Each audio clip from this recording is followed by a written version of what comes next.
Welcome back to a new video, friends. So judging by the title, we're gonna be telling you guys everything we do to stay fit as a couple. My name is Meg and this is my husband, Garrett. And these things have really helped us so much. Even in our marriage, they've helped us because we found that when we're more active and we're independently going after our fitness and health goals, we're better able to love each other. We have more energy and just more mental clarity in general. So if you find yourself like struggling with that, or even like finding tension in your marriage or in your partnership around exercise and eating right, we really hope that these tips are going to help you guys. Tip number 1 is to focus on full body, because you can get so much done in a short amount of time. And essentially, if you are working full body 3 to 4 times a week and you're hitting, a lot of different muscle groups. So for example, one full body day, you might do glutes, back, and biceps. And another full body day, you might do quad, shoulders, and chest. You can mix it up, do whatever you want. You're going to be working those same muscle groups just as many times as if you were dedicating a whole entire day or session to just legs. And honestly, when I do a full body session, it will only take me 45 minutes because I am doing trisets and supersets, and that helps me get the most out of my workout. For example, a tricep and a superset is just basically doing back-to-back exercises. For example, today I did a pairing of bicep curls with shoulder raise, and then with a glute thrust? I think that's what it's called. I don't know the name of the exercise, but I paired them all together, and I didn't have to move across the gym to do my other exercise. I made sure everything was in the same spot. I didn't have to adjust everything. I just did my biceps, knocked it out, did my shoulders, and performed it with almost no rest, and it gets your heart rate up. So it almost feels like a cardio workout as well. So you're kind of like, feeding 2 birds with 1 stone, instead of like feeding 2 birds or killing 2 birds with 1 stone. We've started to say that because I feel like You've started to say it. It just sounds nicer, guys. I don't know. I don't want to kill birds. It's just... Anyway. Tip number 2, making your goals realistic. Yes. So it's really easy, especially if you're really driven, to overestimate what you can do in a day and underestimate your actual ability. So yeah, for me, I love being driven, but I want to do everything all at once, all in a short amount of time. I feel like there's never enough time, and it can be frustrating if you have, I want to do these 5 things today, and you get 1.5 done. Yeah. And then you just feel flustered, and you focus on the negative part that you didn't finish it compared to actually finishing a task and a half. So same with full body. If I have a really busy schedule going on, I'm gonna work out. I'm gonna start twice a week, right? That's your goal, is to work twice a week. Yeah. Just do full body twice a week if it's a busy schedule. Because twice a week is better than 0 times a week. Exactly. And twice a week, it's better than I'm gonna aim for 5 and then only do 2 and then feel flustered. I'm gonna feel great if I aim for 2 and I hit 2. And probably the biggest thing is just starting small and building your way up. If you can do more than 2 times a week, fantastic. If not, just start small. And you're more likely to honestly do more than what your goals were if you make your goals small. There's actually been studies to show this, and if I can find them, I'll link it here. I read a book all about it by John Cuff called Finish, and he talks about how if you make your goals smaller and realistic, you'll be more likely to do more because you have that feeling of accomplishment. Oh yeah. And so there's something about I knocked out my 2 workouts for this week. They were 30 minutes long. Hey, I have an extra 30 minutes on Friday. I may as well get another one in there. And then it raises your self-esteem and your self-efficacy because you feel like I can do this. Exactly. So our 3rd tip, this has to do with nutrition, because we all know you can work out all day long, but if your nutrition is on point, you may really struggle seeing results unless you just have an amazing high metabolism or you're an athlete. But for us, we find that making 2 to 3 big meals each week he eats a lot, with similar ingredients really helps us to save money, but also to make it easier on ourselves because we're more likely to eat healthy if we have things prepared. Right. And I do not like to be in the kitchen forever.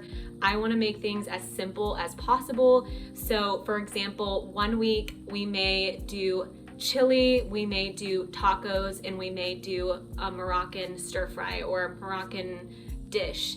Well, all those three dishes have similar ingredients. They all have ground beef or turkey. They all have tomato sauce.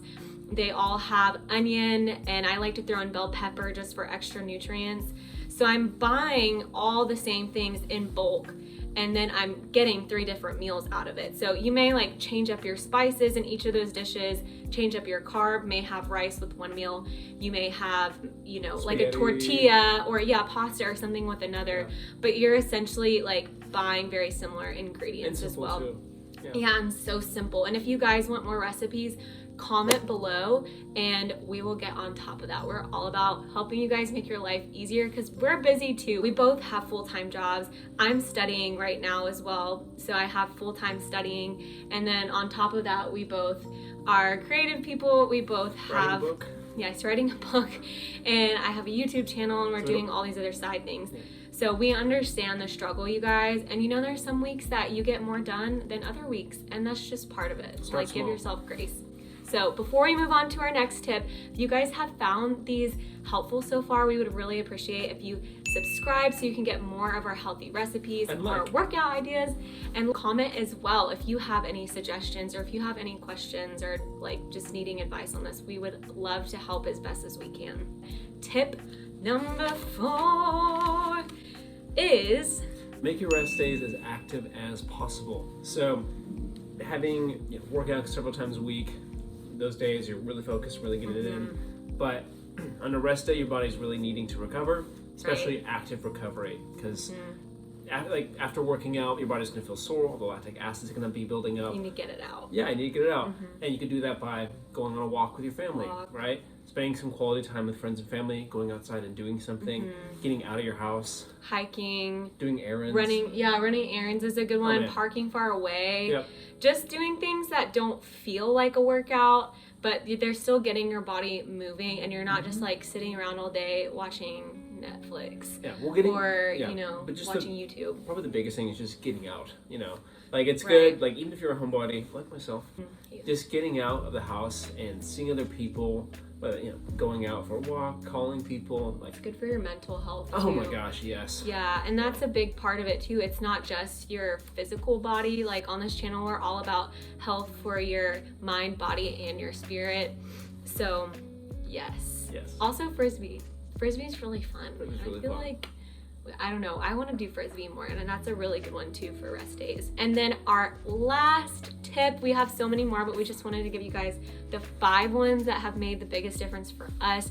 And this one is not to control the other person's diet or workout, because it can affect your marriage as well. Like, I will say from experience, I've seen more change in us and more drive in us when we call out and we encourage the things that we're doing right versus the things that we're doing wrong, because the reality is, like, no one has ever changed from knowing what they shouldn't do or what they need to do to change. Like, in our mind, we all know that we need to eat, less junk, that we need to be more active.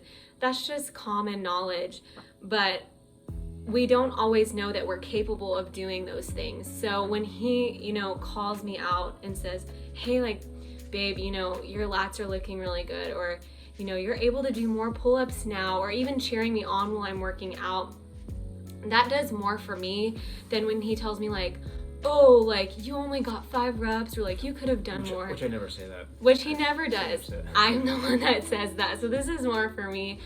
But even with him, like, we used to get into, like, not fights, but we would get into, like, we'd feel some tension when we were working out, and our couples workouts were more divisive than they were uniting.